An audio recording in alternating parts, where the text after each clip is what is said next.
ഇന്ത്യയിൽ ആദ്യമായി അധിനിവേശത്തിന് തുടക്കം കുറിച്ച പോർച്ചുഗീസുകാർ ജിദ്ദ കീഴടക്കി മക്കയും മദീനയും അധീനപ്പെടുത്താൻ ശ്രമിച്ച കഥ ചരിത്രത്തിലെ സുപ്രധാന ഏടുകളിലൊന്നാണ്.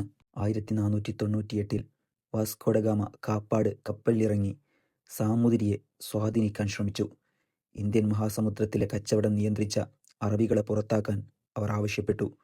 എന്നാൽ സാമൂതിരി അത് സമ്മതിച്ചില്ല. ആന്തലൂസിയൻ മുസ്ലിം ഭരണാധികാരികൾ ഒരുപാട് വർഷങ്ങൾ പോർച്ചുഗൽ ഭരിച്ചിരുന്നതിനാൽ അവരോടുള്ള ദേഷ്യം അറബിക്കടലിലൂടെ ഹജ്ജ് തീർത്ഥാടനത്തിന് പോയിരുന്നവരെ ആക്രമിച്ച് മുക്കിക്കൊന്നാണ് അവർ പ്രകടിപ്പിച്ചത്. ഇന്ത്യൻ മഹാസമുദ്രത്തിലെ അറബികളുടെ കുത്തക തകർക്കുക എന്ന ലക്ഷ്യം മുന്നിൽ നിർത്തി തന്ത്രപ്രധാനമായ ദ്വീപായ സൊക്കോത്ര ദ്വീപ് പോർച്ചുഗീസുകാർ കീഴടക്കി. 1515-ൽ മറ്റൊരു ദ്വീപായ ഹുർമുസ് ദ്വീപും അവർ കീഴടക്കി. 2 വർഷങ്ങൾക്ക് ശേഷം 1517-ൽ ഒരു ഹജ്ജ് കാലത്ത് ഏപ്രിൽ 12-ന് അവർ ജിദ്ദ തുറമുഖ നഗരത്തിന് ഉപരോധം ഏർപ്പെടുത്തി. ഇസ്ലാമിൻ്റെ പഞ്ചസ്തംഭങ്ങളിലൊന്നായ ഹജ്ജ് തടസ്സപ്പെടുത്തി മുസ്ലിങ്ങളെ ഭീതിപ്പെടുത്തുകയായിരുന്നു അവരുടെ ലക്ഷ്യം.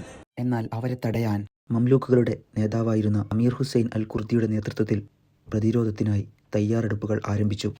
എന്നാൽ മംലൂക്കുകൾക്ക് മാത്രം പോർച്ചുഗീസുകാരെ പ്രതിരോധിച്ചു നിൽക്കുക എന്നത് അസാധ്യമായിരുന്നു. എങ്കിലും അസാമാന്യ ധൈര്യത്തോടെ പോർച്ചുഗീസുകാരെ നേരിടാൻ തന്നെ അവർ തീരുമാനിച്ചു. ഇതിനിടയിലാണ് ചക്രവാളങ്ങളെ ഭേദിക്കുമാർ ഉച്ചത്തിൽ ചെങ്കടലിൻ്റെ വിരിമാറിനെ വകഞ്ഞുമാറ്റി സൽമാൻ റൈസ് എന്ന വിശ്രുതനായ നാവിക തലവൻ്റെ നേതൃത്വത്തിൽ ഒട്ടോമൻ നാവികസേന രംഗത്തെത്തിയത്. അതോടെ ആവേശഭരിതരായ പ്രതിരോധ സേന കനത്ത ആക്രമണം തന്നെ അഴിച്ചുവിട്ടു. ഒടുവിൽ ഗത്യന്തരമില്ലാതെ പോർച്ചുഗീസുകാർ അവിടെ നിന്നും പിൻവാങ്ങി. അങ്ങനെ വലിയൊരു ദുരന്തത്തിൽ നിന്നും ഒട്ടോമൻ മംലൂക്ക് സംയുക്ത നാവികസേന മക്കയെയും മദീനയെയും രക്ഷപ്പെടുത്തി.